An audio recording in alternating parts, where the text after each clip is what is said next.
ఏముంది చెప్పండి? ఈ రోజున ఈ లోకంలో ఏముంది? ఈ రోజున ఈ శరీర ఆశలు నెరవేర్చుకోవటం కోసం ప్రతి మనిషి చేయరాని కార్యక్రమాలు చేస్తున్నాడండి, చేయరాని కార్యక్రమాలు చేస్తున్నాడు. ఈరోజు లోక పరిస్థితి చూడండి. ఈ రోజున ప్రతి మనిషి కూడా ద్రోహులుగా, దొంగలుగా, ఏమండి, అసమర్థులుగా, అన్యాయస్తులుగా ఎందుకు మారిపోతున్నారు? కారణం ఏంటి? కారణం ఏంటి అన్నప్పుడు ఈ శరీర ఆశ నెరవేర్చుకోవడం కోసమే. ఈ శరీర ఆశ నెరవేర్చుకోవాలన్న ఆశ మనుషులకు ఎలా కలిగింది? సాతాను మనుషుల్ని మోసం చేసింది. సాతాను లోకం వైపు మనుషులందరినీ చూపించింది.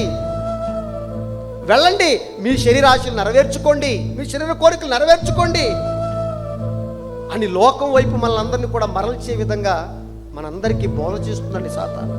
కానీ దేవుడేం బోధ చేస్తున్నాడు? వద్దు నాయనా, మీరు లోకం వైపు వెళ్ళకండి, లోకం వైపు చూడకండి. ఈ లోక సంబంధమైన మనుషులు మీరు కారు.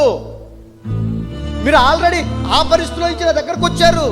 పైనున్న వాటి మీదే వెతకండి, నా వైపు చూడండి, మీ జీవితాలను బాగు చేసుకోండి అని చెబుతున్నా పట్టించుకునే స్థితిలో మనుషులు ఉన్నారా చెప్పండి?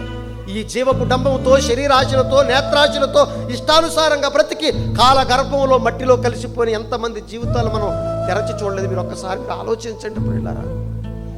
చూసి కూడా, వీటన్నిటిని అనుభవించి కూడా, ఈ లోకంలో ఏది లేదని తెలిసిన తర్వాత కూడా ఇంకా లోకం వైపు వెళుతున్నామంటే మనకంటే అజ్ఞానులు, మనకంటే అన్యాయస్తులు, మనకంటే దౌర్భాగ్యులు ఇంకెవరు ఉన్నారో ఒక్కసారి మీరు అందరూ కూడా మనసు పెట్టండి. ప్రియమైన దేవుని పిల్లలారా, ఈరోజు మానవ జీవితాల్లో దేవుడు ఉండాలి, మనుషులందరూ దేవుని కోసం బ్రతకాలి, దేవుని మాటల చేత వారి బ్రతుకుని కట్టుకోవాలి అని మరి దేవుడు అనుకున్నాడు. కానీ దేవుని అధికారంలో ఉండవలసిన మానవ జీవితాలు, మానవ బ్రతుకుల మీద రాజ్యం ఏలవలసిన దేవుడు పక్కనున్నాడు. దేవుడి చేత రాజ్యం ఏలవలసిన మన బ్రతుకుల్లో దయ్యం రాజ్యం వెళ్తున్నట్టుగా ఈరోజు క్రైస్తవ ప్రపంచాన్ని చూస్తే మనకు అర్థమవుతుంది. దేవుని అధికారానికి లోబడవలసిన మానవ జీవితాలు, మానవ బ్రతుకులు దెయ్యం యొక్క కబంధ హస్తాల్లో నలిగిపోతుంది ఈ ప్రపంచం అని చెప్పటంలో ఏమాత్రం సందేహమే లేదు. నిజంగా అపవాది ఆడే ఆటలో ఈరోజు మనుషులందరూ కూడా పావులుగా మారిపోయారు. మరి ఏ విధంగా అపవాది కనుసన్నల్లో ప్రతి ఒక్క మనిషి వెళ్ళిపోయి ఏ విధంగా తన బ్రతుకులను పాడు చేసుకుంటున్నారో మీకు ప్రత్యేకంగా నేను చెప్పాల్సిన పని లేదు. ఎందుకంటే లోకానికి దెయ్యం గురించి సరైన అవగాహన లేదు, దేవుడు గురించిన అవగాహన అంతకంటే లేదు. ఇకపోతే క్రైస్తవులకైనా దేవుని పైన కానీ దయ్యం పైన కానీ సరైన అవగాహన ఉందా అని మనం ఒకసారి తొంగి చూడగలిగితే వారికి కూడా సరైన అవగాహన లేదనే చెప్పాలి. అలాగే పోనీ కనీసం సత్యాన్ని నేర్చుకుంటున్న మనం, సత్య సంబంధులుగా పిలువబడుతున్న మనకి దయ్యం పైన దేవుని పైన ఎంతో కొంత అవగాహన ఉందని మనం చెప్పుకుంటున్నాం. కానీ ఈరోజు అవగాహన కలిగి ఉన్న మనమైనా కనీసం అర్థవంతమైన జీవితాలను గడుపుతున్నామా అని మనం ప్రశ్న వేసుకుంటే, మరి ఇప్పటివరకు తండ్రి గారు మాట్లాడిన మాటలో ఉన్న సారం కూడా అదే. ఈరోజు మనం నిలవబడ్డామా, పడిపోయామా? మన బ్రతుకులు దేవునిలో ఎలా ఉన్నాయి? నిజంగా దేవుని కోసం లేకపోతే దేవునిలో నేను బ్రతుకుతున్నామని మనం పేరుకు పైకి మాటగా చెప్పుకుంటున్నా మన బ్రతుకులు ఎలా ఉన్నాయో మనకు తెలుసు. ప్రియమైన దేవుని పిల్లలారా, ఆలోచించండి. ఇలా మనం అందరం కూడా మనమే మోసం చేసుకుంటూ ఈరోజున అబద్ధంగా దేవునిలో బ్రతుకుతున్నాం. అట్లాంటి బ్రతుకు మాత్రం దేవుడికి అవసరం లేదు. ప్రియమైన దేవుని పిల్లలారా, జాగ్రత్తగా ఆలోచించండి. నిజంగా ఈ ప్రపంచానికి ప్రతి విషయమైన ఒక సరైన అవగాహన ఉండాలి. ఒక పరిపక్వత కలిగిన మనుషులుగా చక్కగా బ్రతకాలనే దేవుడు ఈ మాటలు మన కోసం ఇచ్చాడు. నా మాటలు వినండి, నా మాటల ప్రకారం మీరు బ్రతకండి. ప్రతి సంక్లిష్టమైన పరిస్థితుల్లో కూడా మీ జీవితాన్ని సరళీకృతం చేసుకోమని దేవుడు చెప్పినా, ఈరోజు ఎంతో కొంత జ్ఞానం కలిగి దేవుని మాట లేకపోతే దేవుని పైన విలువ కలిగిన మనం కూడా ఈ రోజున ఈజీగా దేవుని మాటను దేవుణ్ణి తృణీకరిస్తున్నాం. దానివలన మనం పొందబోయే ప్రతిఫలం, దానివలన మనకు కలిగే అనర్థం ఏంటో మనకి తెలుసు. అది కూడా తెలిసి మనం ఎందుకు తప్పు చేస్తున్నాం ఒకసారి మీరు అందరూ కూడా మనసు పెట్టండి ప్రియమైన దేవుని పిల్లలారా. ఈరోజు లోకం ఎంత అస్తవ్యస్తంగా అయిపోయింది అని మనం ఆలోచిస్తే లోకం అంతా కూడా దారుణమైన పరిస్థితిలో ఉన్నట్టుగా మనం చూస్తున్నాం. అట్లాంటి దౌర్భాగ్యమైన పరిస్థితుల్లో కూడా మనం బ్రతుకుతున్నాం. మనమైనప్పుడు వాళ్ళకి ప్రత్యేకంగా వేరుగా ఏమైనా బ్రతుకుతున్నామంటే మనం కూడా వాళ్ళతో కలిసే జీవిస్తున్నాం. ఒకసారి మనసు పెట్టండి ప్రియమైన దేవుని పిల్లలారా. నిజంగా సాతాను అనేవాడు ఏ విధంగా ఈ లోకాన్ని మరి ఆడుకుంటున్నాడో, ఏ విధంగా మనుషులందరినీ కూడా నాశనం చేస్తున్నాడో కొన్ని మాటలు మనం చూడగలిగితే, కొరింథీయులకు రాసిన మొదటి పత్రిక, రెండవ పత్రిక 2వ అధ్యాయం 11వ వచనంలో ఏమని మాట్లాడుతున్నాడో జాగ్రత్తగా ఆలోచించండి. అపోస్తలుడైన పౌలు గారు కొరింథీయులకు రాసిన 2వ పత్రిక 2వ అధ్యాయము 11వ వచనం ఏమని చెబుతున్నాడో చూడండి. నేనేమైనాను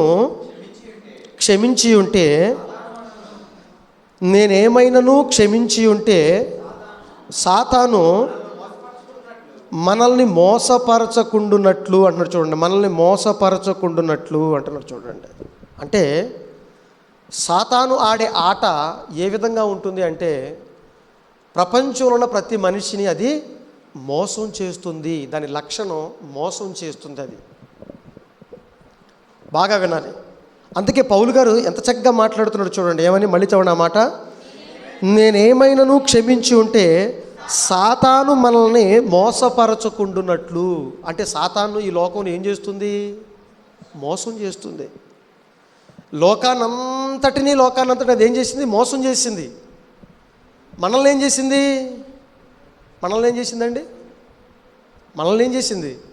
మనల్ని కూడా మోసం చేసింది. ఎందుకంటే సాతాను యొక్క లక్షణం ఏంటి? అపవాది యొక్క లక్షణం ఏంటి? మోసం చేయటమే కదా. ఒక మనిషి ఇంకో మనిషిని మోసం చేస్తున్నట్టు ఎవరి లక్షణం అది? సాతాను లక్షణం. అంటే ఈ లోకం అంతా కూడా మోసపోయిందంటే కారణం ఎవరి వలన? సాతాను వలన. అందుకే పౌలు గారు కింద ఏమని మాట్లాడుతున్నాడు చూడండి. మీ నిమిత్తము క్రీస్తు సముఖమునందు క్షమించి ఉన్నాను, సాతాను తంత్రములను మనము ఎరుగని వారము కాము అన్నాడు చూడండి. అంటే సాతాను యొక్క తంత్రం ఏంటంటే లోకాన్ని మోసం చేయటం. అది ప్రారంభం నుంచి దేవుడు చెబుతున్నాడు. దాని యొక్క లక్షణాలు ఏంటో, అది ఏ విధంగా మనల్ని నాశనం చేస్తుందో, ఏ విధంగా మనల్ని పడేస్తుందో అన్న సంగతి ప్రారంభం నుంచి దేవుడు ఎన్నో సందర్భాల్లో చెప్పాడు. ప్రకటన గ్రంథం 12వ అధ్యాయం కూడా ఏం చెబుతున్నాడు ఆ సందర్భాన్ని కూడా మీరు చూడగలిగితే ఈ పరిస్థితుల్లో. ప్రకటన గ్రంథము 12వ అధ్యాయం 9వ వచనంలో చెబుతున్నాడు చూడండి. దాని యొక్క లక్షణం, దాని యొక్క తంత్రం, దాని యొక్క ఆట ఏ విధంగా ఉంటుంది అని అంటే ఏం చెప్తున్నాడు అక్కడ 12వ అధ్యాయం 9వ వచనంలో? ఏమండి? సర్వలోకమును చూడండి, సర్వలోకమును మోసపుచ్చుచు అది ఏం చేస్తుంది? సర్వలోకాన్ని ఏం చేసిందట? అది మోసపుచ్చటం. అంటే మోసం చేయటం అనేది సాతాను యొక్క ప్రధానమైన ధ్యేయం. కానీ క్రైస్తవులు మాత్రం దాని చేతుల్లో మోసపోవటానికి వీల్లేదు. కాబట్టి దాని ఆట ఎలా ఉంటుందో, దాని తంత్రం ఎలా ఉంటుందో దేవుడు ఆరంభం నుంచి చెబుతున్నా లేదా? అదే పౌలు గారు చెప్పిన మాట ఇందాక.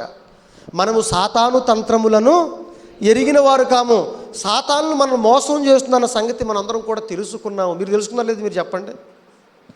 ఈరోజు లోకాన్నంతా అది మోసం చేసింది. వారి జీవిత పరమార్థం తెలియకుండా అది చేసింది. లోకం అంతా కూడా నాశనానికి వెళ్ళిపోయేటట్టుగా చేసింది. మనుషులను దొంగలుగా మార్చింది, ద్రోహులుగా మార్చింది, వ్యభిచారులుగా మార్చింది, దేవునికి అవిధేయులుగా మార్చింది, మంచికి తావు లేకుండా చేసింది, దుర్మార్గులుగా మార్చింది అన్న సంగతి తెలుసుకునే కదా దేవుడి దగ్గరికి మనం అందరం వచ్చాం. లోకంలో ఉన్నదంతా కూడా దాని కబంధ హస్తాల్లో ఉందని, లోకం యొక్క అధికారం దాని చేతుల్లో ఉందని దాని నుంచి బయటకు వచ్చి దేవుడి దగ్గరకు వచ్చాం మనందరం కూడా. అంటే సాతాను యొక్క తంత్రం ఏ విధంగా ఉంటుందో, సాతాను ఏ విధంగా మోసం చేస్తుందన్న సంగతి మనందరికీ తెలిసే దేవుడి దగ్గరకు వచ్చాం. అవునా కదా?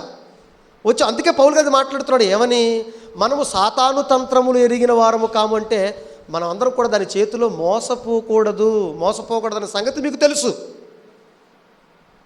అందుకే 12వ వచనం కూడా ఏం చెప్తున్నాడు ప్రకటన గ్రంథం, అదే ప్రకటన 12వ అధ్యాయం 12వ వచనంలో, అది సర్వలోకమును మోసపుచ్చని 9వ వచనంలో చెప్పాడు.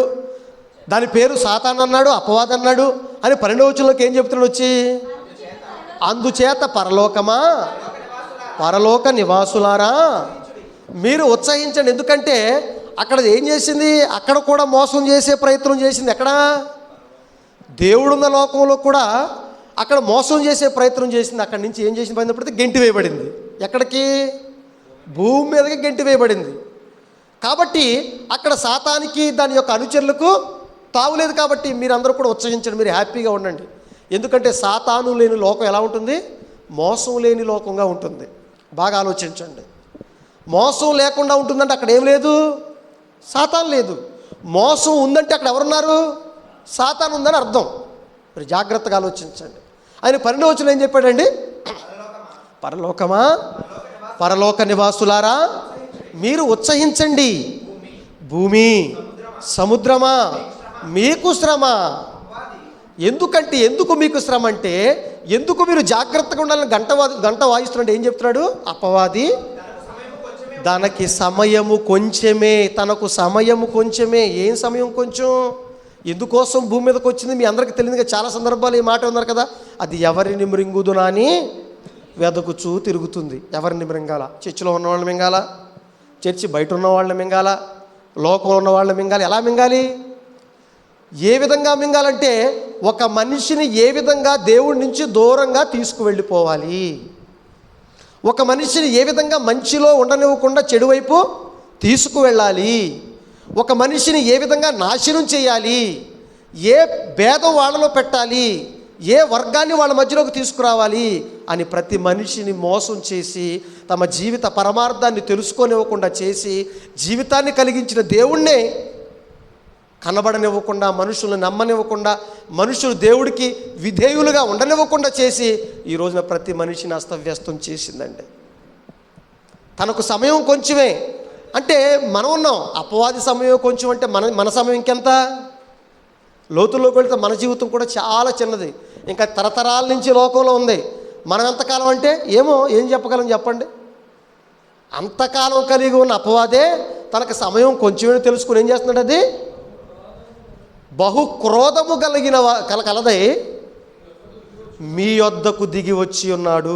ఎవరిని మృంగుదా అని గర్జించు సింహం వలె వెదకుచూ తిరుగుచున్నాడు. ఎలా మృంగాలి? ఏ విధంగా మృంగాలి? ఏమండి? ఏ విధంగా మనుషులందరినీ మృంగాలి? ఏ విధంగా వాళ్ళని మోసం చేయాలి? ఏ విధంగా వాళ్ళని నాశనం చేయాలని ఆరంభం నుంచి ఇప్పటి వరకు అది ప్రయత్నం చేస్తూ ఉంది. కానీ దాని తంత్రాలు ఎరిగిన వాళ్ళు కూడా దాని మాయలో పడిపోవటం విడ్డూరం. ప్రియమైన దేవుని పిల్లలు జాగ్రత్తగా ఆలోచించండి.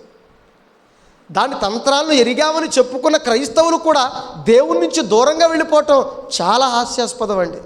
ఈరోజు ప్రతి మనిషిని కూడా నాశనం చేసుకుంటూ ముందుకెళ్ళిపోయి ఏ విధంగా ప్రపంచాన్ని సర్వనాశనం చేస్తుందో మీరు ప్రతివారం ఈ మాటలు వింటున్నారు. ఎన్నో సందర్భాల్లో ఈ మాటలు విన్నారు. అసలు దెయ్యం అంటే ఏంటది, ఎంత క్రోధం కలిగినదో, ఏ విధంగా మనుషులు మోసం చేస్తున్న సంగతి కనీసం కొద్దో గొప్ప జ్ఞానం మీకుంది. ప్రపంచం ఏమనుకుంది? దెయ్యం అంటే చచ్చినవాడు దెయ్యవాడు అనుకుని వాళ్ళు అనుకుంటుంది, వాళ్ళు మోసపోయారు. అట్లా దెయ్యం ఎలా చూపించుకుంది? సచ్చినోడు దెయ్యం అవుతాడు, అది ఎక్కడో శ్మశానంలో ఉంది, ఎక్కడో ఎండిన చెట్టు ఉంది, ఎక్కడో తెల్ల చీర కట్టుకుంటుంది, మల్లెపూలు పెట్టుకుంది, గజ్జలు కట్టుకుని అటు ఇటు తిరుగుతుంది, నా మీద పడిపోయింది, మన మీద పడిపోతుంది అని అలా వాళ్ళకు చూపించింది. మన క్రైస్తవులు కూడా దీన్ని నమ్మేవాళ్ళు లేకపోలేదు. అసలు దెయ్యం అంటే శ్మశానంలో లేదు రబ్బాయ్, సమాజంలోనూ ఉంది. సమాజంలో కాదు రబ్బాయ్, సంఘాల్లోనే ఉంది. సంఘాల్లో ఉండి ఏం చేస్తుంది? అది మోసం చేస్తుంది. అయ్యా, ఎలా మోసం చేస్తుంది? దానికి కావాల్సిన జయం ఒక్కటేనండి, మనిషిని దేవుడి కోసం ఫలింప చేయకుండా ఉండటమే దాని జయం. దేవుడి దగ్గరికి వెళ్ళనివ్వకుండా చేయటమే దాని జయం. అలా ఎన్ని కుయుక్తులైనా, ఎన్ని పన్నాగాలన్నది పన్నుతుంది. ఎందుకు? మనమే దానికి అవకాశం ఇచ్చాం. ఎలా ఇచ్చాం? మనమే దానికి అవకాశం ఇచ్చాం. ప్రియమైన దేవుని పిల్లలు, డైరెక్ట్గా వచ్చి దెయ్యం మనలో దూరిపోదండి. పాపము వాకిట పొంచి ఉంటుంది. ఎలా ఉంటుంది? పాపము వాకిట పొంచి ఉంటుంది. మనం ఏం చేస్తాం దాన్ని? దా కమాన్ రా, నువ్వే నాకు కావాలి. ఎవరు కావాలి? ఎవరు కావాలి? దెయ్యం కావాలా దేవుడు కావాలంటే నోటితో మాత్రం దేవుడే కావాలంటాం. కానీ శ్రేష్ఠ కార్యక్రమాలకు ఎవరు కావాలి?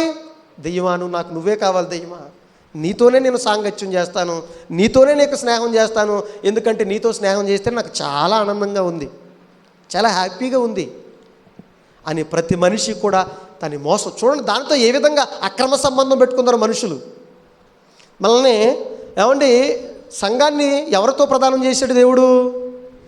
ఎవరితో ప్రదానం చేశాడు? క్రీస్తుతో ప్రదానం చేశాడు. అంటే మనకు భర్త ఎవరు? మనకు భర్త ఎవరు? క్రీస్తు కదా. మనకు భర్త క్రీస్తు అయినప్పుడు ఎవరి మాట ఉండాలి? మనం భర్తకు లోబడి ఉండాలి. మనకు ఆజ్ఞ ఉందిగా, భర్తకు లోబడి ఉండాలి కదా. ఇప్పుడు భర్తకు లోబడి ఉంటున్నావా, లేకపోతే ఎవరికి లోబడి ఉంటున్నాం? అక్రమ సంబంధం పెట్టుకున్నాం. ఎవరితో? ప్రదానం చేయబడిందేమో క్రీస్తుతో. అక్రమ సంబంధం ఎవరితో పెట్టుకున్నాం మనం ఇప్పుడు? దెయ్యానితో. అక్రమం సంబంధం పెట్టుకున్న బ్రతుకులు ఏమైనా బాగుంటాయా? ఏమంటే బాగుంటాయా? ఏమంటే వ్యభిచారం చేసే బ్రతుకులు ఏమైనా బాగుంటాయా? అంటే మనందరూ ఇప్పుడు ఒక మాటగా చెప్పాలంటే ఏం చేస్తున్నాం? గట్టిగా చెప్పండి, ఏం చేస్తున్నాం? వ్యభిచారం చేస్తున్నాం. ఎందుకు? ఈ లోక స్నేహము దేవునితో వైరమని మీరు ఎరగరా? అది వ్యభిచారం అన్నాడు. వ్యభిచారం చేస్తున్నారు మీరు. దేవుడు కోసం బ్రతకవలసిన మీరు, దేవుని కోసం ఫలించవలసిన మీరు, మంచి కార్యక్రమాలు చేయవలసిన మీరు, సంఘాల్లో సమాజంలో బాధ్యతగా వ్యవహరించవలసిన మీరు ఈ లోకంలో పడిపోయి, లోక ఆశల్లో పడిపోయి లోకం కోసం పరుగులు ఎడుతున్నారు కాదా?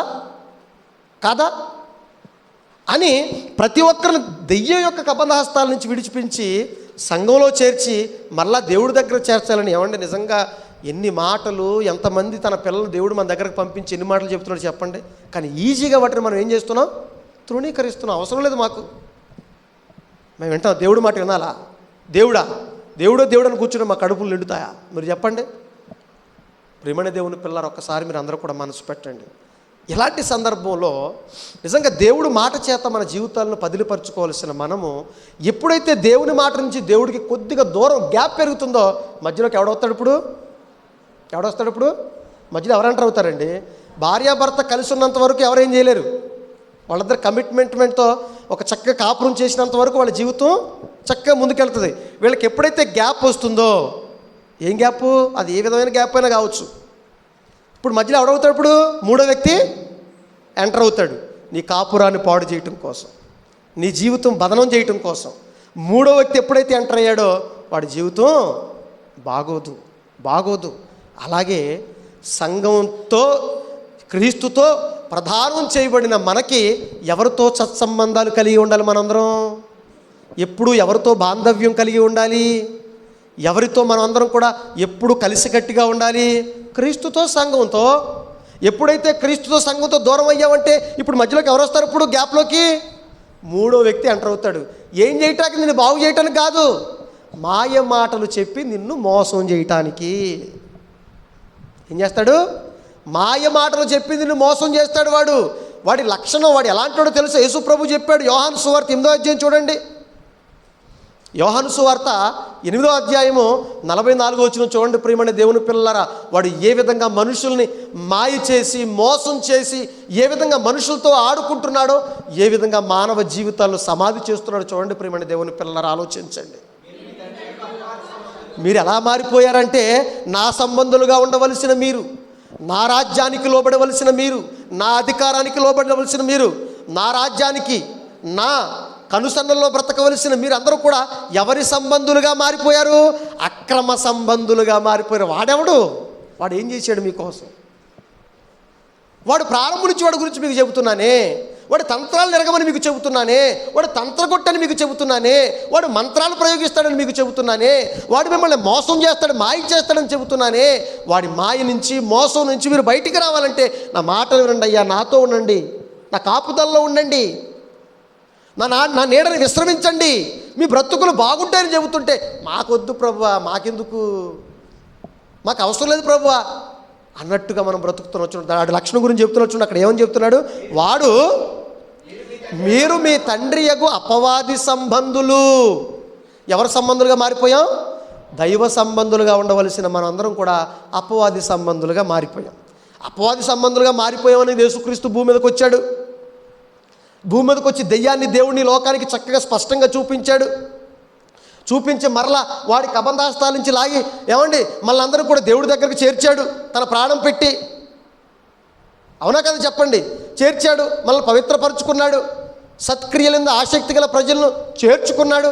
మరలా అటువైపు వెళ్ళిపోతావేంటి? మరలా ఆడే కావాలి అటు పక్క వెళ్ళిపోతున్నావు ఏంటంటే నీ ఆకర్షణ ఎటువైపు ఉంది? ఇప్పుడు దెయ్యం వైపు ఉందా, దేవుడి వైపు ఉందా? దేవుడి వైపు నీ ఆకర్షణ ఉంటే ఎప్పుడు దేవుడి మాటలు వినటానికి నువ్వు వేగిరి పడతావు. దేవుడి వైపు ఆకర్షణ నీకుంటే దేవుని కార్యక్రమాలు చేస్తావు. దేవుడు అంటే ఆకర్షణ నీకున్నప్పుడు దేవునికి లోబడి ఉంటావు, సంఘానికి లోబడి ఉంటావు, సహవాసానికి లోబడి ఉంటావు. మానవు నాకు దేవుడు కావాలి, దేవుడు మాటలు కావాలి, దేవుని మాటల చేత నా కుటుంబాన్ని కట్టుకుంటాను, మాకు ఏది ఉన్నా లేకపోయినా పర్లేదు నాకు దేవుడే ప్రధానం అని అనేవాళ్ళం. కానీ ఈరోజు మన నోట్లోంచి మాట దేవుడు కానీ మన కార్యక్రమాలు దేవుడు కనబట్టలేదంటే ఇప్పుడు ఆకర్ష ఎటువైపు? ఆకర్ష దెయ్యం. ఏంటి పథకం ఇది? ఆకర్ష దెయ్యం. ప్రియమైన దేవుని పిల్లలు ఆలోచించండి. మీరు మీ తండ్రి యగు అపవాది సంబంధులు. ఆడు ఎలాంటోడు? వాడు ఆటలో ఇదొకటి. ఏంటది? ఇంకో లక్షణం చెప్పాడు. ఇందాక మోసం చెప్పాడే, దురాశని ఎరగా వేస్తాడు, నిన్ను మోసం చేస్తాడు. వాడి దురాశలు వాడి దురాశలు ఎలా ఉంటాయో తెలుసా? వాడి దురాశలు చెప్పాలంటే ఒకటి కాదు రెండు కాదు. ఈరోజు మనుషులు చేసే ప్రతి మాయ ప్రతి దారుణమైన కార్యక్రమం దురాశలోనికే పోతాయండి. వాడి దురాశలను నెరవేర్చగోరుచున్నారు. ఏంటి మనకు దురాశ అంటే? ఏమండి మీ అందరికీ తెలుసు ఈ లోకం శాశ్వతం కాదని మీకు తెలుసు, ఈ బ్రతుకు శాశ్వతం కాదని మీకు తెలుసు. ఈ లోకంలో ఎంత సంపాదించినా ఏం చేసినా 3 పూటలో ఈ పొట్టను నింపుకోవడం కోసం మీకు తెలుసు. అంతకు మించి పిడిగిన అన్నం మించి ఎక్కువ తినగలమండి మనం? తినగలమా? అయినా ఏమంటే కడుపు నిండినా ఇంకేదో కావాలని పరిగెడుతున్నాడు. దాన్ని ఏమంటారు ఇప్పుడు? చెప్పండి, ఏమంటారు? దురాశే కదా. నువ్వు ఇళ్ళు సంపాదించావు, ఆస్తులు సంపాదించి ఇంకోటి సాధించావు, అంతకు మించి ఏమండి ముందుకెళ్ళిపోయి ఇంకా ఏదో కావాలని కోరుకుంటున్నావు. అవి మనిషి బ్రతకటానికి అవసరం లేకపోయినా వాటి కోసం నువ్వు పరిగెడుతున్నావు. దానికి కారణం ఏంటి? దురాశ అండి. ఈ రోజున దురాశకు పోయి ఎన్ని జీవితాలు నాశనం చేసుకుంటున్నారు చూడండి ప్రియమైన దేవుని పిల్లలు. దురాశకు పోయండి. అధికారం కోసం, ఈ శరీర కోరికలు నెరవేర్చుకోవటం కోసం, ఏమండి జీవపు డంబాన్ని నెరవేర్చుకోవటం కోసం, ఈ కన్ను చూసిన వాటిని ఏమండి కోరుకోవటం కోసం ఈరోజు మనుషులు అవసరమైతే నేరాలు చేస్తున్నారు, అవసరమైతే మనుషులు మోసం చేస్తున్నారు, అవసరమైతే మనుషులు బంధాలకు సమాధి కడుతున్నారు. ప్రియమైన దేవుని పిల్లలు ఆలోచించండి. ఇటువంటి లక్షణాలు మనుషుల్లో వచ్చినాయి అంటే కారణం ఏంటో తెలుసా? మీరు మీ తండ్రి దురాశలను నెరవేర్చగోరుచున్నారు. ఆది నుంచి వాడు ఎట్లాంటాడో తెలుసా? నరహంతకుడు. వాడు మనుషులను చంపేవాడు. అంతేనా? మనం చచ్చిపోయాం, ఆల్రెడీ మనం చంపేశాడా? చంపలేదా? చంపేశాడు. చంపించిన మళ్ళీ ఎవరు బతికించారు? మళ్ళా పాపముల చేత, అపరాధముల చేత, మోసముల చేత, మాయ చేత, దురాశల చేత మనం అందరూ కూడా చచ్చిన వారమై ఉండగా మళ్ళీ ఏం చేశాడు? మళ్ళా క్రీస్తుతో కూడా బ్రతికించాడు. మంచి గొప్ప అవకాశం, గొప్ప భాగ్యం మనకు కలిగింది. మళ్ళీ బ్రతికే అవకాశం మనకు కలిగింది. బ్రతికాం. అమ్మో నేను దేవుడి కోసం బ్రతకాలి, నిజమే కదా, లోకం అంతా మాయ కదా, లోకం అంతా మోసం కదా, ఇప్పుడు వాటినన్నింటినీ త్యజించి నేను దేవుడి కోసం బ్రతకాలని వచ్చాం. మరి ఇప్పుడు నువ్వు బతికే ఉన్నావా చచ్చావా? ఇప్పటికీ బతికే ఉన్నావు చచ్చావా? అంటే ఇప్పుడు అపవాదిని నువ్వు నీ జీవితంలోకి ఆహ్వానించావంటే అర్థం వాడు మామూలుడు కదా, నిన్ను బతికిస్తా కదా నీ దగ్గరికి వచ్చిందాడు. వాడు మాయ మాటలు చెప్పేది నిన్ను బ్రతికించటానికి కాదు, ఏం చేయటానికి? నిన్ను చంపేయటానికి. ఈ రోజున మాయ మాటలు చెప్పి లోకంలో ఎంతమందిని చంపట్లేదు మీరు చెప్పండి? ఈరోజు లోకంలో మోసం చేసి ఎంతమంది జీవితాలని బదనాం చేయట్లేదు మీరు చెప్పండి ప్రియమైన దేవుని పిల్లలారా? లోకంలో జరిగేదంతా అదే కదండి. లోకంలో జరిగేదంతా అదే కదా. అలాగే ఈ రోజున సమాజంలోకి చొచ్చుకు వెళ్ళిపోయాడు, సంఘాల్లోకి వాడు చొచ్చుకుపోయి మళ్ళీ అందరూ ఏం చేశాడు? చంపేశాడు. మనం చచ్చిపోయాం. వాడి లక్షణమే అది. అంటే మనుషులను చంపటం ఎవరి లక్షణం? దెయ్యం లక్షణం, అపవాది లక్షణం. కానీ బ్రతికించటం ఎవరి లక్షణం అండి? దేవుడి లక్షణం అండి. బ్రతికించేవాడిని పక్కన పెట్టేసి, బ్రతికించేవాడు మాకు వద్దని చెప్పేసి చంపేవాడిని కోరుకుంటున్నామంటే, చంపేవాడు ఆశలను నెరవేరుస్తున్నామంటే, చంపేవాడి కోరికలు నెరవేరుస్తున్నామంటే ఎక్కడున్నామండి మనం? చెప్పండి, ఎక్కడుందో మనం ఒకసారి మీరు ఆలోచించండి ప్రియమైన దేవుని పిల్లలారా. వాడి ఆది నుంచి నరహంతకుడు, వాడు చంపేవాడు. మనుషులందరినీ కూడా జీవం నుంచి బయటికి పడేసి దేవుడి నుంచి దూరంగా తీసుకెళ్ళిపోయి మనుషులందరినీ కూడా నిర్జీవులుగా మార్చేశాడు, జీవం లేని వాళ్ళుగా మార్చేశాడు, మంచి లేని వాళ్ళుగా వాళ్ళని మార్చేశాడు. అసలు ఆలోచన లేకుండా చేశాడు, వాళ్ళకి విధేయత లేకుండా చేశాడు, విజ్ఞత లేకుండా చేశాడు, వివేకం లేకుండా చేసినందుకు ఏది మంచో ఏదో చెడో తెలుసుకోలేని దౌర్భాగ్యమైన పరిస్థితిలో ఉన్నారు. లోకాన్ని కోరుకోవాలో, లోకాలను కలిగించిన దేవుణ్ణి కోరుకోవాలో తెలియని అజ్ఞాన పరిస్థితుల్లో మనుషుల్ని ఉండేటట్టుగా చేశాడు, కన్ఫ్యూజన్లో పెట్టించాడు లోకాన్ని. అందుకే పౌలు గారు ఏమన్నాడు తెలుసా? మనం అపవాది తంత్రములను ఎరుగని వారము కాము. వాడు లోకాన్ని మోసం చేస్తున్నాడు, ఎవరిని మృంగుదునని తిరుగుతున్నాడు. వాడికి అవకాశం ఇస్తే అమ్మో మనల్ని చీల్చి చెండాడతాడు, మన జీవితాలకు సమాధి కడతాడు వాడు అని తెలుసుకోవాల్సిన క్రైస్తవ్యం వాడి మాయలోకి వెళ్ళిపోతే, క్రైస్తవ్యం వాడి ఆశలు నెరవేరుస్తుంటే, క్రైస్తవులే చంపేవాళ్ళుగా ఉంటే, బ్రతికేవాళ్ళుగా లేకపోతే ఇంకా లోకం ఎలా బ్రతుకుతుంది చెప్పండి అని తర్వాత ఏమన్నాడండి? అసలు వాని యందు వాక్యమే లేదండి. ఎవరిలో వాక్యం లేదు? ఎవరిలో వాక్యం లేదు? అపవాదులో వాక్యం లేదు. మీలో వాక్యం ఉందా? చెప్పండి సమాధానం. మీలో వాక్యం ఉందా? మనలో వాక్యం ఉందా? మాలో వాక్యం ఉందని వాళ్ళు చేతులెత్తండి. ధైర్యంగా చెప్పాలి. నాలో వాక్యం ఉందని చేతులెత్తండి ఎవరైనా మనలో.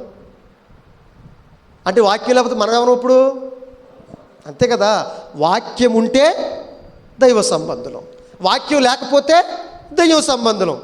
ఎందుకంటే వాడిలో సత్యం ప్లేస్లో వాక్యం పెట్టుకోండి, వాక్యమే లేదు.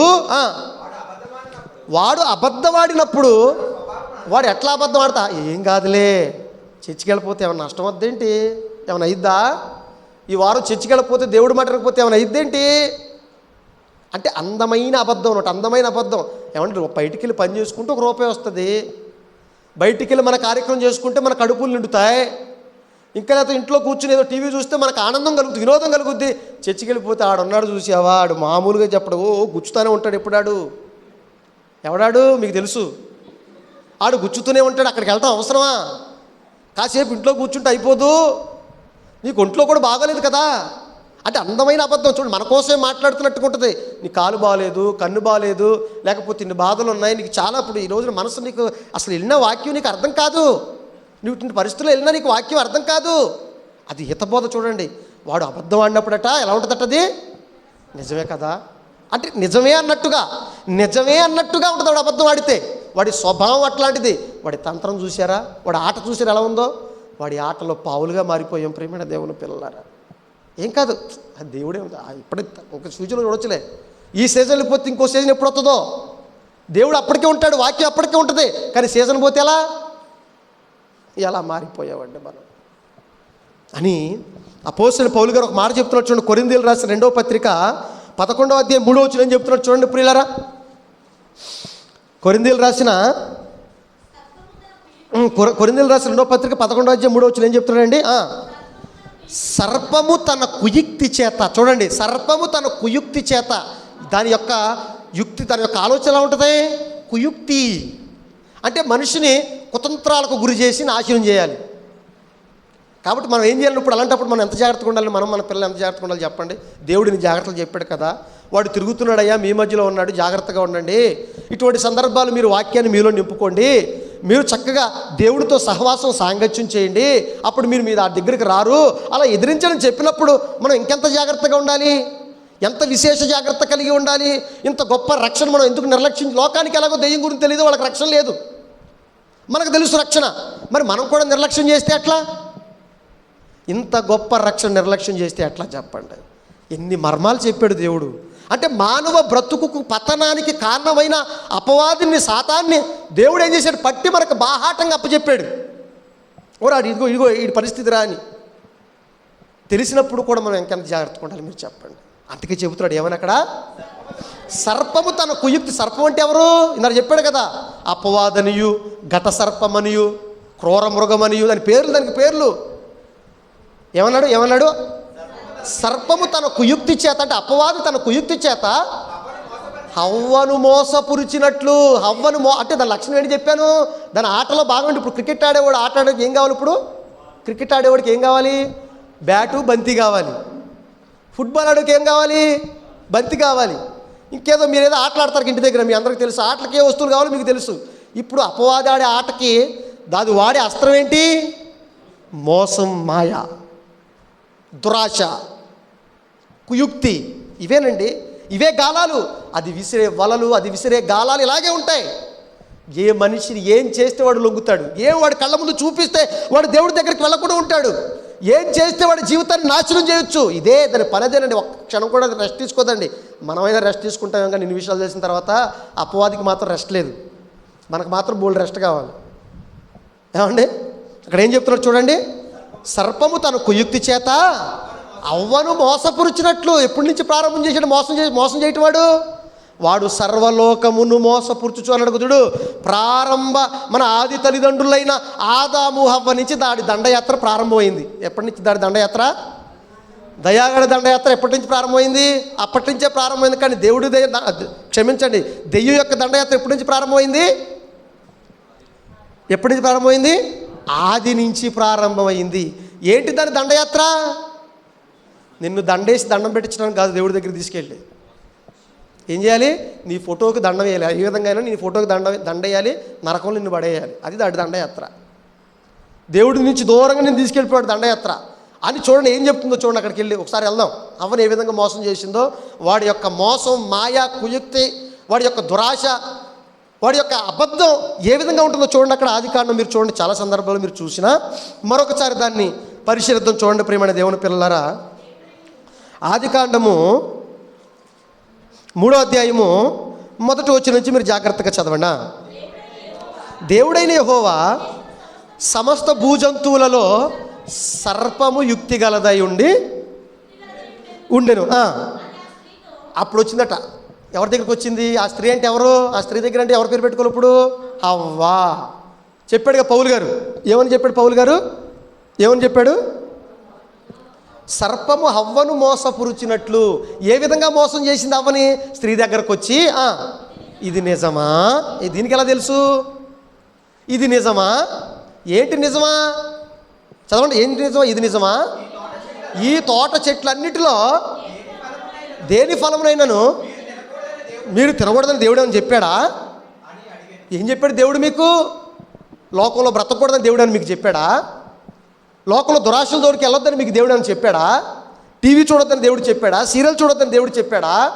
చర్చికి వెళ్ళొద్దని, అంటే చర్చికి వెళ్ళమని దేవుడు ఏమని మీకు చెప్పాడా?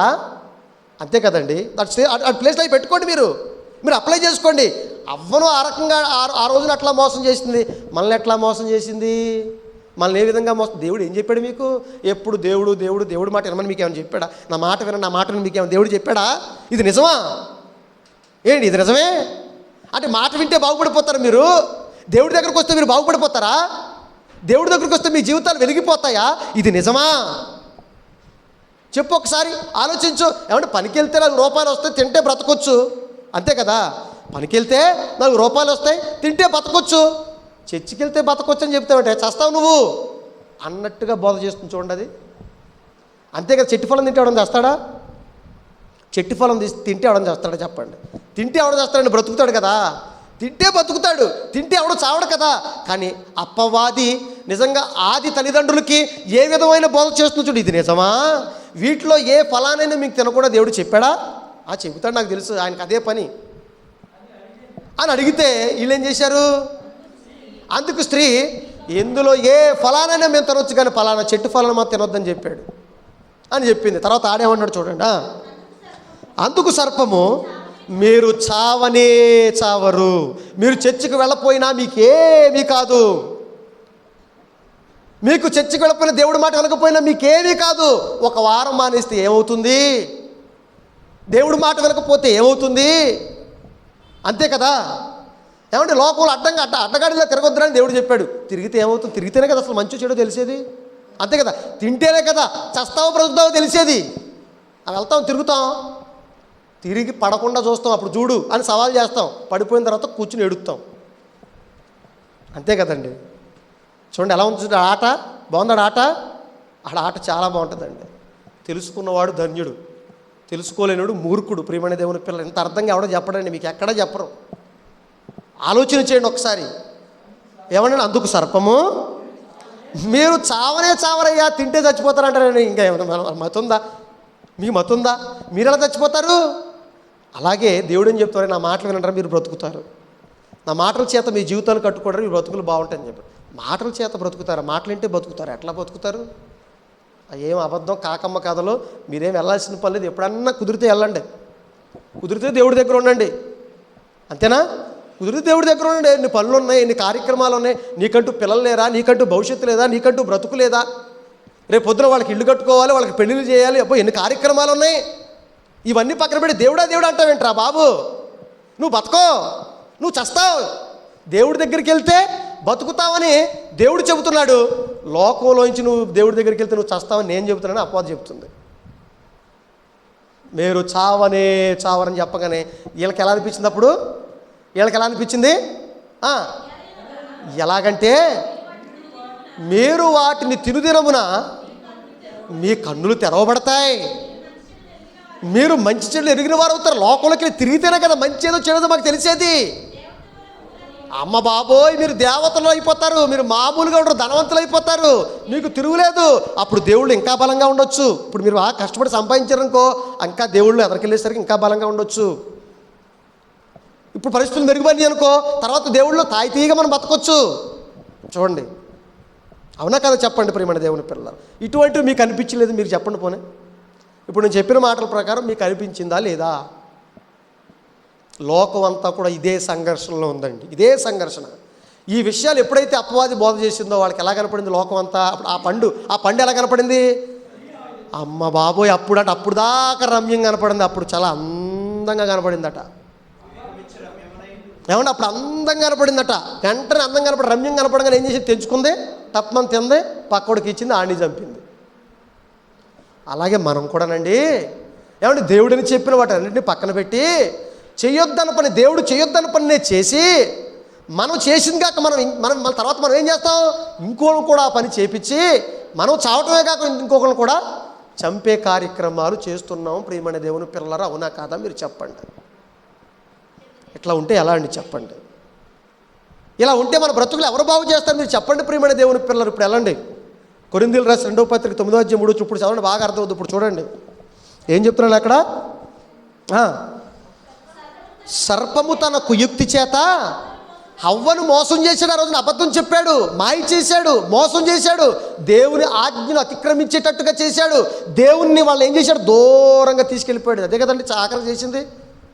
దేవుడికి వాళ్ళకి మధ్య వైరుధ్యాన్ని పెంచాడు, ఆంతర్యాన్ని పెంచాడు, దేవుని నుంచి దూరంగా తీసుకెళ్ళిపోయాడు. వాళ్ళ బ్రతుకుల్ని చీల్చి చెండాడాడు వాడు. ఆ రోజు నుంచి ఈ రోజు వరకు ప్రతి మనిషిని కూడా చీల్చి చెండాడుతున్నాడండి వాడు. ఆట ఆడుతున్నాడు, మనతో ఆడుకుంటున్నాడండి వాడు. ఉరులు వేసి, వలలు వేసి, గాలాలు వేసి, గుచ్చుకుని లాగి ఏం చేస్తున్నాడు వాడు? గంతులేస్తున్నాడండి, సంతోషపడిపోతున్నాడు. దేవుడి దగ్గరికి వెళ్ళి, చూసావా నా ఆట, చూసావా నా ఆట, నువ్వేదో అనుకుంటున్నావు, నీ మాట చెప్పాను బాగు చేయాలి నువ్వు అనుకుంటున్నావు, కానీ నా ఆటలో వాళ్ళందరూ కూడా ఆటగాళ్ళుగా అందరూ మారిపోయారు. నా ప్లేయర్స్ వాళ్ళు, నీ వాళ్ళు కాదాళ్ళు, నా ప్లేయర్స్. నేను ఎలా చెప్తే వాళ్ళు అలాగ ఆడతారు. నేను చెప్పిన మాట వింటారు కానీ, నేను చెప్పిన ఆటే వాళ్ళు ఆడతారు కానీ, నువ్వు చెప్పిన మాట మాత్రం వాళ్ళు వినరని దేవుడి దగ్గరికి వెళ్ళి ఏం చేస్తుంది? అది గంతులే గంతులు. అంటే దెయ్యానికి అంత పవర్ ఇచ్చింది ఎవరు? ఇప్పుడు మనమే కదండి. దెయ్యానికి అంత పవర్ ఇచ్చింది ఎవరు? మనమే. దానికి అధికారం ఇచ్చాం, దానికి అవకాశం ఇచ్చాం. కాబట్టి మన మీద వాడు రాజ్యం వెళ్తున్నాడు, వాడు అధికారంలో మనం అందరూ ఉండిపోయాం. ప్రియమైన దేవుని పిల్లలారా, అదే చెబుతున్నాడు చూడండి అక్కడ. సర్పము తన కుయుక్తి చేత అవ్వను మోసపరుచున్నట్లు మీ మనసులను చెరిచేసింది. ఒక మాటగా చెప్పాలంటే మన మనసును వాడు ఏం చేశాడు? పాడు చేసేసాడండి. మంచి మనసులను పాడు చేశాడు. మంచిగా ఉండవలసిన మనల్ని కూడా చెడ్డవాళ్ళుగా మార్చేశాడు. మనల్ని కూడా దేవుడికి దూరంగా చేశాడు. మన మనసులను చెరిపి ఏం చేశాడంట? క్రీస్తు ఎడలున్న సరళత. క్రీస్తు సరళత మీకు తెలియదా చెప్పండి? లోకానికి ఎలాగో తెలియదు, అర్థం కాలేదు. క్రీస్తు సరళత మీకు తెలియదా? ఆయన ఎట్లా అంటాడో, ఆయన ఎంత మహానుభావుడో, ఆయనలో ఉన్న సుగుణాలు మనకు తెలియదా చెప్పండి? ఆయన బ్రతుకు మనకు ఆదర్శం కాదా? మీరు చెప్పండి ప్రియమైన దేవుని పిల్లలారా. ఎంత జాగ్రత్తగా ఈ లోకంలో బ్రతికాడండి. దేవుడు తప్ప తన జీవితంలో ఏమైనా ఉందా చెప్పండి? అనుక్షణం దేవుని మాట, దేవుని సన్నిధి తప్ప తన జీవితంలో ఏమీ లేదు కదా. అలాంటి ఆయనలో ఎలాగ దైవత్వం ఉట్టిపడిందో మీకు తెలియంది కాదు కదా. ఎట్లా తన జీవితాన్ని కాపాడుకుని ఈ రోజున కోట్ల మంది హృదయాల్లో చిరస్థాయిగా నిలిచిపోయడం మీకు తెలియంది కాదు కదా. ఆయన సరళత ఎంత గొప్పది, ఆయన సరళత, ఆయన పవిత్రత ఎంత గొప్పది. అలాంటి సరళత, పవిత్రత ప్రపంచంలో ప్రతి మనిషికి రావాలని, సంక్లిష్టమైన పరిస్థితుల్లో కూడా మన జీవితాన్ని సరళీకృతం చేసుకోవాలని దేవుడు అలాంటి ఆదర్శమూర్తుల జీవితాన్ని మన కళ్ళ ముందు పెడితే సర్పం ఏం చేసింది? క్రీస్తు యొక్క సరళత నుంచి, పవిత్రత నుంచి మిమ్మల్ని ఎట్లయినను తొలగిపోవునేమో అని మీ గురించి నేను భయపడిపోతున్నానయ్యా అన్నాడు. ఎవరికి భయం? అపోస్తలుడైన పౌలు గారికి భయం కలిగిందట. అమ్మో, నా పిల్లలు అంటే దేవుని పిల్లలు ఏ విధంగా క్రీస్తు యొక్క సరళత నుంచి, పవిత్రత నుంచి బయటికి వెళ్ళిపోతారేమో, వాళ్ళ మనసులు చెరచబడతాయేమో, వాళ్ళని అవ్వను మోసపరిచినట్లు వాళ్ళని కూడా మోసం చేస్తుందేమో, వాళ్ళని చీల్చి చెండాడుతుందేమో, వాళ్ళని ఒక ఆట ఆడుకుంటుందేమో, నాకు భయం వేస్తుంది అన్నట్టుగానే ఆనాటి నుంచి ఈనాటి వరకు వాళ్ళు భయపడిన విధంగానే మనం అందరం కూడా ఏం చేశాం? మన మనసులు చెరిపేసుకుని క్రీస్తు యొక్క సరళత నుంచి, పవిత్రత నుంచి ఏమైపోయాం? తప్పుకుని బయటికి వెళ్ళిపోయాం ప్రియమైన దేవుని పిల్లరా. అందుకే దేవుని కార్యక్రమాలంటే మనకు ఆసక్తి లేకుండా పోయింది. ఏమంటే దేవుని కార్యక్రమం ఉధృతంగా చేయవలసిన మనం ఈ రోజున నీరు గారిపోయి చల్లారిపోయాం ప్రియమైన దేవుని పిల్లలు. ఒకసారి మీరు ఆలోచించిన. అందుకే అంటాడు, క్రీస్తు యొక్క సువార్త ప్రకాశమానాన్ని కనబడనివ్వకుండా, వాళ్ళకి క్రీస్తు యొక్క గొప్పతనం తెలియపరచనివ్వకుండా, వాళ్ళకి క్రీస్తు యొక్క సరళత, పవిత్రత కనబడకుండా, క్రీస్తులో ఉండే గొప్పతనం, మాధుర్యం ఏంటో వాళ్ళకి అర్థం కాకుండా ఏం చేశాడు? వారి మనోనేత్రాలకు గుడ్డితనం కలగజేశాడు, చీకటి కలగజేశాడు, మూసేశాడు. వాళ్ళు కనబడకుండా. ఎలాగ వాళ్ళు తెలిసిపోతే ఎలాగా? క్రీస్తు యొక్క సరళత తెలిసిపోతే ఎలా? క్రీస్తు యొక్క పవిత్రత తెలిసిపోతే ఎలా? క్రీస్తులో ఉన్న గొప్పతనం తెలిసిపోతే ఎలా? దేవుళ్ళో ఉంటే వారి జీవితాలు ఎంత గొప్పగా కట్టబడతాయో వాళ్ళకి తెలిసిపోతే ఎలా? తెలియకూడదు. వాళ్ళకి తెలియకూడదంటే ఏం చేయాలి? ఇప్పుడు నేను ఏం చేయాలి? వాళ్ళ గుడ్లు పీకేయాలి. అంతేనా? ఏ గుడ్లు? ఈ గుడ్లు కాదు, ఈ గుడ్లు మాత్రం ఉండాలి. ఎందుకంటే బయట దారుణ కార్యక్రమాలు చేయాలంటే ఈ గుడ్లు ఉండాలి, లోపల ఇంకో గుడ్లు ఉంటాయి. ఏంటి ఆ గుడ్లు? మనోగుడ్లు, మనోనేత్రాలు. ఆ మనోనేత్రాలు పొడి చేస్తే అప్పుడు నేను ఆడింది ఆట, పాడింది పాట. పొడి చేయి, వచ్చేయి, పొడి చేయి, మాకు ఈ కళ్ళు ఉంటే ఆ కళ్ళు అవసరం లేదు అన్నట్టుగా వాడి యొక్క కబంధ హస్తాల్లోకి వెళ్ళిపోయాం ప్రియమైన దేవుని పిల్లరా. మనోనేత్రాలకు గుడ్డితనం కలగజేసింది. అమ్మమ్మమ్మ, ఎంత బాగా ఆడుతున్నాండి ఆట. మనం ఆడగలం ఆట అలాగా? మనం ఆడగలం. మనం ఎందుకు ఆడలేని చెప్పండి? వీటిలో దిట్టలు మనం. చివరిగా యేసుక్రీస్తు వారి సందర్భాన్ని చూపించి ముగిస్తాను చూడండి. ఏమంటే లోకాన్ని ఏ విధంగా అయితే వాడు మోసం చేసి, మాయ చేసి, మనుషులందరినీ ఏ విధంగా ఆటాడి, చీల్చి చెండాడి మన బ్రతుకుల్ని దేవుడు కాకుండా చేసిందో, అలాగే క్రీస్తు దగ్గరకు వచ్చి ఎలాగ ఆట ఆడుతుందో చూడండి. అది చూస్తారా? లూకాసు వార్త 4వ అధ్యాయం 3వ వచనం. లూకాసు వార్త 4వ అధ్యాయము 3వ వచనం ఏం చెప్తున్నాడు చూడండి ప్రియమైన దేవుని పిల్లలారా. అపవాది, ఏమంటే 3వ వచనమేనా? 4వ అధ్యాయం 3వ వచనం. అపవాది, నీవు దేవుని కుమారుడు అయితే, చూడండి చెప్తున్నాడు చూడండి, రొట్టె అగునట్లు నువ్వు దేవుని కుమారుడు అయితే రొట్టె అగునట్లు ఈ రాతితో చెప్పమని ఆయనతో చెప్పాను. ఆ సందర్భం ఏంటో మీకు తెలుసు. సుమారు 40 రోజులు యేసుక్రీస్తు వారు ఏమంటే ఉపవాసం ఉన్నాడు. 40 రోజులు ఉపవాసం అంటే పచ్చి నీరు కూడా ఆయన ముట్టలేదు. ఏమంటే ఒక రోజు ఒక పూట అన్నం పెట్టకపోతేనే మనం ఎలా అయిపోతాం చెప్పండి? అమ్మో ఆకలి, కడుపు ఎలకలు పరిగెడుతున్నాయి, కడుపు కాలిపోతుంది, కడుపు మండిపోతుంది, ఆకలి, బాబోయ్ అన్నం పెట్టండి, ఎక్కడేం దొరుకుద్దా అని చూస్తాం. 40 రోజులండి. ఒక రోజు కాదు, 2 రోజులు కాదు, నీళ్లు కూడా తాగలేదండి మహానుభావుడు. అంటే ఇప్పుడు యేసుక్రీస్తు వారికి ఎంత ఆకలేస్తుంది చెప్పండి? అంటే ఒక పూట అన్నం దొరకని వాడికి ఆహారం ఎంత అవసరమో మీరు ఆలోచించగలిగితే, 40 రోజులు అన్నం దొరకని వాడికి తిండి కనపడితే ఇంకెంత ఆశ కలిగి ఉంటాడు మీరు చెప్పండి? ఇంకెంత అవసరమో మీరు చెప్పండి? అది బాగా దృష్టిలో పెట్టుకోండి. అలాంటి సందర్భంలో ఎప్పుడైతే యేసుక్రీస్తు 40 రోజులు ఉపవాసం ఉన్నాడో, మంచి ఆకలితో ఉన్నాడో, అప్పుడు యేసుక్రీస్తు దగ్గరికి వచ్చింది ఎవరిని మృంగుదునా వెతుకుతూ తిరుగుతూ ఒకానొక రోజున యేసుక్రీస్తు వారి దగ్గరకు వచ్చి ఆట మొదలుపెట్టాడు. ఆట ఎవరితో? ఆట మనతో ఆడినవాడు అపవాది. ఇప్పుడు యేసుక్రీస్తు కూడా ఆటాడటానికి వెళ్ళాడు. వెళ్ళి ఏం చేస్తున్నాడు అక్కడికి వెళ్ళి? నీవు దేవుని కుమారుడు అయితే ఏం చేయాలి ఇప్పుడు? ఏం చేయమంటావు చెప్పు? ఇదిగో ఈ రాళ్ళను రొట్టెలుగా చేసుకో. ఈ రాళ్ళని ఏం చేయాలి? రొట్టెలు చేసుకో. నువ్వు దేవుడు, నీకు ఆకలేస్తుంది కదా అంటే మీరు ఆ సందర్భాన్ని ఆలోచించండి. నీకు ఆకలేస్తుంది కదా, ఆకలేసినప్పుడు నువ్వేం చేయాలి? తినాలి. తిను తిండి. ఇదే దేవుడు దేవుడు దేవుడు అంటావేంటి? దేవుడు అంటే నీ కడుపు నిండిపోద్ది ఏంటి? ఇదిగో రొట్టెలు తిను. లోకాన్నంతా ఆ విధంగా చేశా నేను. ఏమనుకుంటున్నావు? అలాగే ఆటాడి వాళ్ళందరిని పడగొట్టా. తిండి పేరు మీద, ఏమండి, బట్ట పేరు మీద, ఇల్లు పేరు మీద, ఆస్తుల పేరు మీద వాళ్ళకి దురాశలు చూపించి వాళ్ళందరిని పడేసా, వాళ్ళందరూ నాశనం చేశా. ఇప్పుడు నీతో ఆడతాను చూసుకో కబడ్దార్ అని యేసుక్రీస్తు దగ్గరికి వచ్చింది. చేంజ్ చేసింది. ఇదిగో రొట్టెలు చేసుకుని తిను, ఆకలేస్తుందిగా నీకు, తిను. దేవుడు దేవుడు అంటాడు, దేవుడిని కాసేపు పక్కన పెట్టు.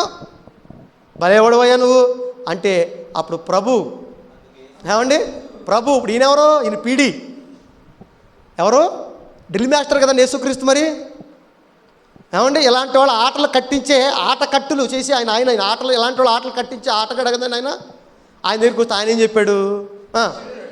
ఒరే పిచ్చోడా, లోకానంతా కడుపున జానడి పొట్టను చూపించే కోటి విద్యలు వాళ్ళకి నేర్పించి వాళ్ళని సర్వనాశనం చేసావు, నాకు కాకుండా చేసావు, నా తండ్రికి కాకుండా చేసావు. నన్ను కూడా నువ్వు మోసం చేయాలి, నా దగ్గరికి వచ్చావా? అంతే కదా, నన్ను కూడా లోకంలో పడాలి, నా దగ్గరికి వచ్చావా?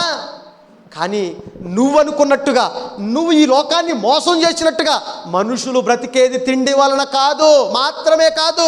అదే అనుకుని లోకం మోసపోయి ఈ రోజున లోకాలను కలిగించిన దేవుడు కూడా దూరం అయిపోయి ఈ రోజున పని పని పని పని పని లోకం లోకం లోకం లోకం ఆశ ఆశ ఆశ అని దేవుడికి దూరం అయిపోవడం బ్రతుకులు బదనం చేసుకున్నారయ్యా. నేను అలా కాదు, వాస్తవార్థమైన అలా కాదు. మనుషులు బ్రతికేది తిండి వలన మాత్రమే కాదు, రొట్టె వలన మాత్రమే కాదు. మరి ఎలా బ్రతుకుతారు? దేవుడి నోట నుంచి వచ్చు ప్రతి మాట వలన మనుషులు బ్రతుకుతారన్న సంగతి ప్రపంచానికి అర్థమైతే, ఏమంటే దేవుడు అన్నం పెట్టండి మనకి. మన సమయాన్ని బయటికి వెళ్ళి కష్టపడి ఆ సమయాన్ని మనం దేవుడికి వెచ్చిస్తే, మనం దేవుడి కోసం కష్టపడితే దేవుడు మనకు అన్నం పెట్టడా అండి? అంటే అన్నం తినేంత ఖాళీ కూడా మనకు లేదా అండి? బయట అన్నం తినడానికి కష్టపడేంత సమయం మనకు లేదా అండి? అంటే దేవుడికి ఇచ్చే సమయాన్ని కూడా దొంగిలించి మనం బయటికి వెళ్ళిపోయి మేము కష్టపడుతున్నామని చెప్పుకుంటున్నామంటే అది ఎంతవరకు సమంజసం? ఒక్కసారి మీరు అందరూ మనసు పెట్టండి ప్రియమైన దేవుని పిల్లలారా. ఎవరికి అర్థమైందండి చెప్పండి? ఎవరికి అర్థమైంది మీరు చెప్పండి ప్రియమైన దేవుని పిల్లలారా. మనుషులందరిని అదే విధంగా మోసం చేసావు కదయ్యా, ఇలాంటి దురాశలు చూపించే మోసం చేసావు కదయ్యా. కానీ మనుషులు బ్రతికేది తిండి వల్ల అనుకుంటున్నారు పాపం. మనుషులు బ్రతికేది వాళ్ళ యొక్క స్వహస్తాలతో కష్టంతో అనుకుంటున్నారు పాపం. వాళ్ళు కాదు, దేవుడు లేకపోతే మనిషి అన్నాడు ఒక అడుగు కూడా ముందుకెళ్ళాడు, గుర్తుపెట్టుకో. మనుషులు బ్రతికేది దేవుని నోట నుంచి వచ్చిన ప్రతి మాట వలన బ్రతుకును అని కౌంటర్ వేసాడు. అయినా ఆట ముగిస్తుంది. అది అంత తొందరగా వదిలిపెట్టే రకం కదా. జిడ్డుగడాడు. అప్పుడు ఏం చేశాడు అపవాది? ఆయన తీసుకుని పోయి ఇదిగోండి ఇప్పుడు ఏం చేశాడు? ఆ అధికారాన్ని చూపించాడు. తిండి కొంతమంది తిండి మీద ఉండదండి, తిండి మీద ఉన్నవాడు కొంతమంది ఇంక దేని మీద ఉంటుంది? అధికారం. తిరగాలి, చెందాలి, ఏమండి, ఆధిక్యాన్ని అరిచి వారి ఆధిక్యాన్ని ప్రదర్శించాలి. ఇట్లాంటి వాళ్ళు కూడా ఉంటారు. కాబట్టి యేసుక్రీస్తు వారు ఇంకొక అస్త్రం, వాళ్ళ మీద ఇంకొక అస్త్రం. ఏంటి అస్త్రం అంటే భూలోక రాజ్యములన్నిటినీ ఒక్క నిమిషంలో మొత్తం చూపించేది. ఇదిగో లోకం చూడు, ఒక్కసారి దాని రంగులు చూడు, దాని అంగులు చూడు. ఏమనుకుంటుందో లోకం అంటే? దేవుడి దగ్గరకు వచ్చి కూర్చుని నీరసంగా అట్లా కూర్చోవటం కాదు. బయటికి రా, చర్చిలో బయటకు వస్తే రచ్చే మామూలుగా ఉండదు. చర్చిలో కూర్చుంటే ఏముండదో, చర్చిలో బయటకు వస్తే తెలుస్తుంది నీకు అని లోక అధికారాలు మొత్తం చూపించిందట. చూపించి ఏమందప్పుడు? ఈ అధికారమంతయు ఈ రాజ్యాల మహిమయు నీకు ఇచ్చేస్తా, దా, నిన్ను కూర్చోబెడతా సింహాసనం మీద రా. నువ్వేం చేయాలి? నువ్వు వచ్చి నువ్వేం చేయాలి? నాకు మొక్కు, నాకు సెల్యూట్ చేసి చాలు, నా అధికారానికి లోబడి చాలు. నువ్వు దేవుడు కాసేపు పక్కన పెట్టి, దేవుడు అధికారాన్ని పక్కన పెట్టి నా అధికారంలోకి వచ్చే, నా అండర్లోకి వచ్చే, నాకు సరెండర్ అయిపో, మొత్తం నీదే అన్నాడు. అప్పుడు యేసుప్రభు ఏమన్నాడు? నీ దేవుడైన ప్రభువుని తప్పితే, నీ దేవుడైన ప్రభువుదే అధికారం, ఆయన అధికారానికే మా జీవితం, ఆయనకు మాత్రమే లోబడి ఉంటాం. అంతేగాని ఆయన మాటే మా శిరోధార్యం కానీ, మాకు శిరోధార్యం కానీ లోకంలో ఏ మాట మాకు అవసరం లేదని యేసుక్రీస్తు వారు చెబితే, యేసుక్రీస్తు అని నమ్మిన మనం ఆయన మాట తప్పనిచ్చి ఎవరి మాట అయినా మనకు శిరోధార్యం. ఆయన వదులుతాడేవాడు, ఆయన వదల్లా. ఇంకో క్వశ్చన్ సంధించాడు. ఏమని? నువ్వు దేవుని కుమారుడు అయితే ఏం చేయాలి? ఇదిగో అక్కడి నుంచి ఇక్కడ దూకు, ఇన్ని మాటలు చెప్తున్నావు కదా, ప్రగల్భాలు పలుకుతున్నావు కదా, దేవుడు దేవుడు అంటున్నావు కదా, దేవుడు దేవుడు అంటున్నావు కదా, దేవుడు మరి నువ్వు దూకితే నేను బతికెత్తాను కదా, నీ దేవుడిని శోధించు, పరీక్షించు. దేవుడిని పరీక్షించాలా? మనం అంతేనండి. మనం దేవుడి దగ్గరికి రాగానే, దేవుడి మాటలు వినంగానే, దేవుడి కోసం బ్రతకగానే ఆయన పరీక్షిస్తాం. నాకు మేలు చేయడా, నేను దేవుడి కోసం ఇన్ని కార్యక్రమాలు చేశాను, నన్ను చూడ్డా దేవుడు? అదే అదే అదే లోకంలో కలిగించిన ఆలోచనే యేసుక్రీస్తు వారి దగ్గర పెట్టి ఏం చెప్తుంది? నువ్వు దేవుని కుమారుడు అయితే, దేవుని కుమారుడు అయితే ఆయన దేవుని కుమారుడే కదా. మనెవరు? మనం కూడా దేవుని కుమారులే కదా. కాబట్టే భూమి మీదకి వచ్చాం, కాబట్టే పంచభూతాలు అనుభవిస్తున్నాం, కాబట్టే క్రీస్తు యొక్క రక్తంతో కడగబడ్డాం, కాబట్టి ఈరోజు క్రైస్తవులుగా పిలువబడుతున్నాం. మరలా దేవుని కుమారుడు అయితేనేంటి? దేవుని కుమారులం కాబట్టి మనమందరం కూడా చక్కగా సంఘంతో దేవుడితో సత్సంబంధాలు కలిగి బ్రతకాలి. కాకపోతే దూరంగా వెళ్ళిపో. నువ్వు దేవుని కుమారుడు అయితే దూకు, ఆయన నిన్ను రక్షిస్తాడు, ఆయన నిన్ను రక్షిస్తాడు. అప్పుడు యేసుక్రీస్తు ఏం చెప్పాడు సమాధానం? నీ ప్రభు అయిన దేవుణ్ణి మాత్రం నువ్వు శోధించటానికి వీల్లేదు. ఆయన ఏం చెబితే అదే, ఆయన అవునంటే అవును, కాదంటే కాదు. ఆయన చెప్పిందే చేయాలి, వద్దన్నది ఆగిపోవాలి అని ఒక చక్కటి బోధను నిజంగా యేసుక్రీస్తు వారు ప్రపంచానికి తెలియపరిస్తే, ఆ యేసుక్రీస్తు వారి బోధనానుసారంగా మనం అందరం కూడా బ్రతుకుతున్నామా? ఆలోచించండి ప్రియమైన దేవుని పిల్లలారా. మిమ్మల్ని ఏదో బాధపరచడానికి ఈ మాటలు నేను చెప్పటం లేదండి. వాడు ఎంత మంత్రగాడో, వాడు ఎంత మోసగాడో మీకు చెబుతున్నాను. వాడు ఏ విధంగా మన జీవితాలను పాడు చేశాడో నేను చెబుతున్నాను. దేవుడి దగ్గరకు వచ్చిన మనల్ని కూడా, దేవుడి మాటలు వినే మనల్ని కూడా ఏ విధంగా మోసం చేసి మనల్ని కూడా నేరస్తులుగా మార్చేశాడో మీకు కళ్ళకు కట్టినట్టుగా నేను చెబుతున్నానండి. మనందరం కూడా నేరస్తులుగా మారిపోవటం గల కారణం వాడేనండి. కాబట్టి ప్రియమైన దేవుని పిల్లలారా, మనం దొంగలుగా, ద్రోహులుగా, వ్యభిచారులుగా, నేరస్తులుగా మారకూడదు. మనం దేవుడికి దూరంగా అస్సలు వెళ్ళకూడదండి. ఎన్ని కష్టాలు వచ్చినా, నష్టాలు వచ్చినా మనం దేవుని పాదాల దగ్గర విశ్రమిస్తే, ఆయన మాటల చేత మన జీవితాన్ని కట్టుకుంటే మనల్ని అటు టచ్ చేయలేడు. ప్రియమైన దేవుని పిల్లలారా, యేసుక్రీస్తుని ఏ విధంగా అయితే టచ్ చేయలేకపోయాడో మనల్ని కూడా వాడు టచ్ అనేది చేయలేడు. కాబట్టి మీరందరూ కూడా వాడి ఆటను తెలుసుకుని, వాడి ఆటను భగ్నం చేసి, వాడి తంత్రాలు ఎరిగిన వారుగా ఉండి చక్కగా మిమ్మల్ని, మీ కుటుంబాలని కట్టుకుని దేవుణ్ణి వదిలిపెట్టకుండా దేవుని మాటల చేత మీరందరూ కూడా చక్కగా బ్రతకాలని మనస్ఫూర్తిగా కోరుకుంటూ ఈ మాటలు ముగిస్తున్నాను. కళ్ళు మూసుకోండి, ప్రార్థన చేసుకుందాం. ప్రేమ నమ్మకం కలిగిన మా ప్రియ పరలోకపు తండ్రి, నాయన దేవా, నిజమే తండ్రి, ఈరోజు మీ మాట వినకుండా, మీ అధికారానికి లోబడకుండా, మీ రాజ్యంలో మేము ఉండకుండా కన్న తండ్రి, సాతాను రాజ్యంలోకి వెళ్ళిపోయాం తండ్రి. వాడి ఆశలు నెరవేర్చేవారుగా మేము ఉండిపోయాం కన్న తండ్రి. వాడి ఆటలో బలిపశువులుగా మేము మారిపోయాం కన్న తండ్రి. వాడి మాటే వింటూ ఈ రోజున మా బ్రతుకుల్ని బదనాం చేసుకుని కన్న తండ్రి మీకు దూరం అయిపోయి ఎన్నో కష్టాలు, నష్టాల్లో పడిపోయి మా జీవితాలను నాశనం చేసుకుంటున్న భవిష్యత్ తరాలు కూడా ఈరోజు నాశనం అయ్యే పరిస్థితికి ఈ రోజున ప్రపంచం అంతా కూడా దిగజారిపోయింది నాయన. ఇప్పటికైనా మా మనోనేత్రాలు తెరుచుకుని తండ్రి, వాడి కుయుక్తుల్ని ఎరిగి కన్న తండ్రి, మిమ్మల్ని మహింపరిచి మీకోసం బ్రతకగలిగే ధన్యతను మా అందరికీ ప్రసాదించమని క్రీస్తు వారి పేర ఈ ప్రార్థన మీకు సమర్పిస్తున్నాము తండ్రి. ఆమేన్.